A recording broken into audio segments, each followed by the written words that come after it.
Testament de Naphtali concernant la bonté naturelle. Transcription du testament de Naphtali, des choses qu'il ordonna au moment de sa mort, la 132e année de sa vie. Ses fils se réunirent le 4e jour du 7e mois, alors qu'il était encore en bonne santé et bien disposé. Il leur fit un festin au dîner, et en matinée, à son réveil, il leur dit : « Je vais mourir. » Ils ne le crurent pas. Il bénit le Seigneur et déclara qu'après la fête de la veille, il devait mourir. Et il se mit à dire à ses fils : « Écoutez-moi, mes enfants, écoutez les paroles de votre père, fils de Naphtali. Je suis né de Bila lorsque Rachel usa d'astuce et donna Bila à sa place à Jacob. Elle m'accoucha sur les genoux de Rachel. C'est pourquoi j'ai été nommé Naphtali. Et Rachel m'aimait parce que j'étais né sur ses genoux. Et lorsque j'étais encore jeune et tendre, elle avait l'habitude de m'embrasser et de dire : « Si seulement je pouvais avoir un frère pour toi qui te ressemble de mon propre ventre. » Voilà pourquoi Joseph me ressembla en toutes choses, conformément aux prières de Rachel. Mais ma mère était Bila, fille de Rothéus, le frère de Déborah, la nourrice de Rebecca. Elle était née le même jour que Rachel, et son père Rothéus, de la famille d'Abraham, était un Chaldéen craignant Dieu, né libre et noble. Mais il avait été fait captif et fut acheté par Laban, qui lui donna sa servante Aéna pour femme. Aéna porta une fille et l'appela Zilpa, d'après le nom du village dans lequel Rothéus avait été pris captif. Puis Bila, qu'elle nomma ainsi, car dit-elle : « Ma fille est avide pour ce qui est nouveau, car à peine est-elle née, elle s'est mise à téter avidement. Jusqu'à ce jour, j'ai été agile sur mes pieds comme un cerf, de sorte que mon père Jacob me choisissait pour les courses et les messages. Et comme cerf, il me donna sa bénédiction. Car de même que le potier connaît le récipient, la quantité qu'il doit contenir et apporte l'argile en conséquence, de même le Seigneur fait-il le corps selon la ressemblance de l'esprit, et selon la capacité du corps, il implante l'esprit. Et l'un ne manque pas d'un tiers de cheveux par rapport à l'autre, car c'est par le poids, la mesure et la règle que toute la création a été faite. Et comme le potier connaît l'usage de chaque vase, et ce à quoi il sert, ainsi le Seigneur connaît aussi le corps, jusqu'où il persistera dans le bien, et quand il commencera dans le mal. Car il n'y a pas de penchant ou de pensée que le Seigneur ne connaisse pas, car il a créé chaque homme à son image. Les choses sont ainsi ordonnées chez l'homme. Son travail, selon sa force. Son habileté, selon son esprit. Son accomplissement, selon son but. Sa bouche, selon son cœur. Son sommeil, selon son œil. Sa parole, selon son âme. Que ce soit dans la loi du Seigneur ou dans les œuvres de Béliard. Tout comme il y a une séparation entre lumière et obscurité, et entre voir et entendre, il y a aussi une séparation entre homme et homme, et entre femme et femme. Et on ne peut pas dire que l'un est semblable à l'autre, ni d'apparence, ni d'esprit. On ne peut pas dire qu'il y ait supériorité en quoi que ce soit sur le visage ou autre chose semblable, car Dieu fit toutes choses bonnes, qu'il joint suivant un ordre. Les 5 sens au niveau de la tête, et il a joint le cou à la tête, y ajoutant les cheveux aussi pour l'élégance et la gloire, puis le cœur pour l'intelligence, les viscères pour les excréments, et l'estomac pour le broyage, la trachée pour l'inspiration, le foie pour la colère, la bile pour l'amertume, la rate pour le rire, la musculature du dos pour la puissance, les poumons pour l'aspiration, les reins pour la résistance, et ainsi de suite. Ainsi, mes enfants, veillez à ce que votre existence soit en accord avec le bon ordre des choses dans la crainte de Dieu. Ne faites rien de façon désordonnée par négligence ou au temps inapproprié. Car si vous essayez d'entendre avec l'œil, il ne le peut pas. Et de la même façon, vous ne pouvez accomplir des œuvres de lumière si vous-même êtes dans les ténèbres. Ne cherchez donc pas à corrompre vos actions par des convoitises ou par de vaines paroles pour séduire vos âmes, mais gardez le silence avec pureté de cœur, et vous comprendrez comment retenir la volonté de Dieu et rejeter la volonté de Béliard. Le soleil et la lune et les étoiles ne changent pas leur ordre. Ainsi, n'altérez pas l'ordre établi par Dieu par le désordre de vos agissements. Les nations se sont égarées et abandonnèrent le Seigneur et changèrent leur ordre, et allèrent adorer pierre et roc en suivant des esprits d'égarement. Mais ne vous comportez pas ainsi, mes enfants. Reconnaissez le Seigneur dans le firmament, sur la terre et dans la mer, et dans toutes choses créées, car le Seigneur les a toutes faites. Ne faites pas comme Sodome qui changea l'ordre de sa nature. De la même manière, les vigiles changèrent l'ordre de leur nature. Et le Seigneur les maudit aussi lors du déluge, rendant la terre désolée et inhabitée.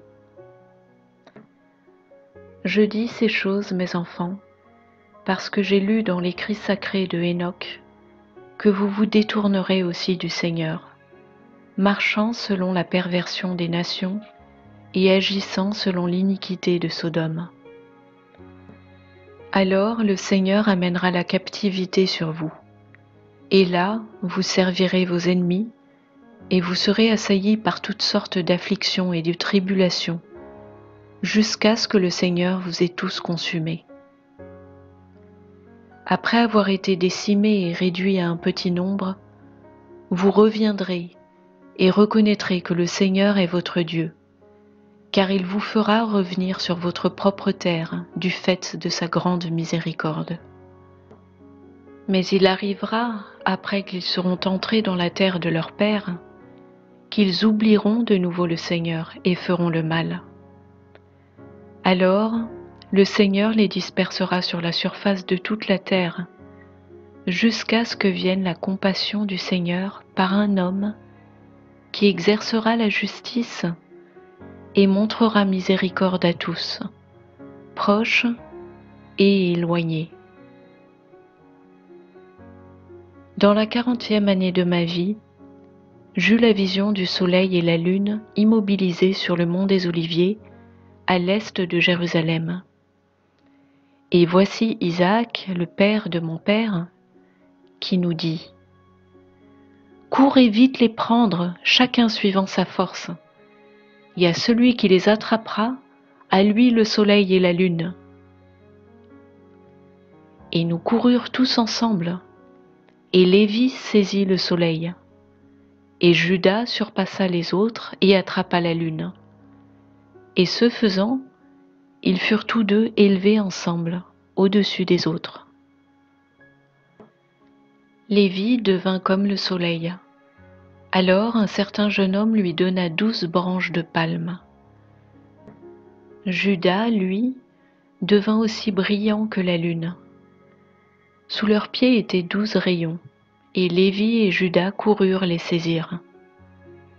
Ensuite, je vis un taureau sur la terre, ayant 2 grandes cornes, et en son dos les ailes d'un aigle.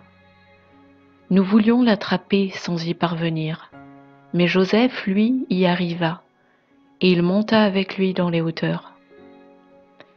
Et alors que j'étais là, je vis un écrit sacré nous apparaître, et il disait : Assyriens, Mèdes, Perses, Élamites, Chaldéens, Syriens détiendront en captivité les 12 tribus d'Israël.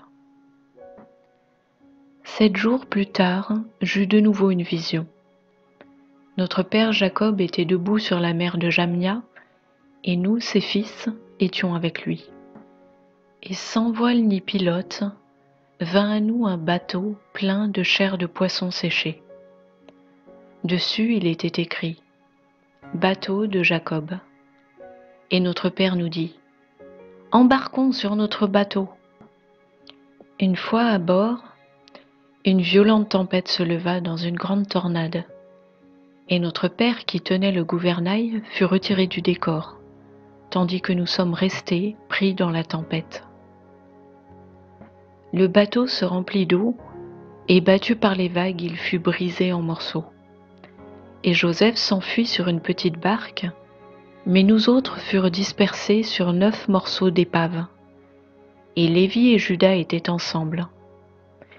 Et nous furent dispersés jusqu'aux extrémités de la terre. Alors, Lévi noua sur lui de la toile de sac en signe de deuil, et pria le Seigneur pour nous tous. La tempête cessa alors. Le bateau rejoint immédiatement la terre, comme si tout était en paix. Alors Jacob notre père vint, et nous nous réjouîmes tous d'un seul accord. Je racontai ces 2 rêves à mon père, et il me dit « Ces choses doivent s'accomplir en leur saison, après qu'Israël aura enduré beaucoup de choses. » Mon père ajouta « Je crois que Joseph vit, car je vois que le Seigneur le compte toujours parmi vous. » Et il dit en se lamentant « Joseph, mon enfant, tu vis, et je ne peux te contempler. Et toi, tu ne vois pas Jacob qui t'a engendré. » Et par ces paroles, il me faisait pleurer moi aussi, et je brûlais en mon cœur de lui dire qu'il avait été vendu, mais je craignais mes frères. Voilà, mes enfants, je vous ai montré les derniers temps, comment tout se passera en Israël. Alors vous aussi, commandez à vos enfants de s'unir à Lévi et à Juda, car par eux le salut se lèvera en Israël, et en eux Jacob sera béni. Car à travers leurs tribus, Dieu se manifestera parmi les hommes sur la terre, pour sauver la race d'Israël et pour rassembler les justes parmi toutes les nations. Mes enfants, si vous faites ce qui est bien, hommes et anges vous béniront, et par vous Dieu sera glorifié parmi les nations. Le malin s'enfuira de vous, et les bêtes sauvages vous craindront, car les anges se tiendront près de vous. Tout comme Dieu garde en mémoire lorsqu'un homme élève bien son enfant, de la même façon, il n'oubliera aucune bonne œuvre réalisée. Mais celui qui ne fait pas le bien, les anges et les hommes le maudiront, car par lui Dieu sera déshonoré parmi les païens. Et le malin l'utilisera comme son propre instrument, et toute bête sauvage le dominera, parce que le Seigneur l'aura en horreur. Les commandements de la loi sont doubles et doivent être accomplis avec prudence. En une certaine saison, il convient pour l'homme d'étreindre sa femme, et en une autre saison, il convient de s'en abstenir pour se consacrer à sa prière. Il y a donc 2 ordres de commandement, et s'ils ne sont pas faits dans le bon ordre, cela amène une très grande iniquité sur l'homme. Or il en va de même avec les autres commandements. Soyez donc sages selon Dieu et prudents, afin de discerner la bonne disposition de ses commandements et les lois qui régissent chaque parole, de sorte que le Seigneur vous aime. Après leur avoir confié toutes ces paroles et instructions, il leur ordonna de déplacer ses os à Hébron, afin d'être enseveli avec ses pères. Et après avoir mangé et bu avec un cœur joyeux, il couvrit sa face et mourut. Ses fils agirent conformément à tout ce que leur père Naphtali leur avait réclamé.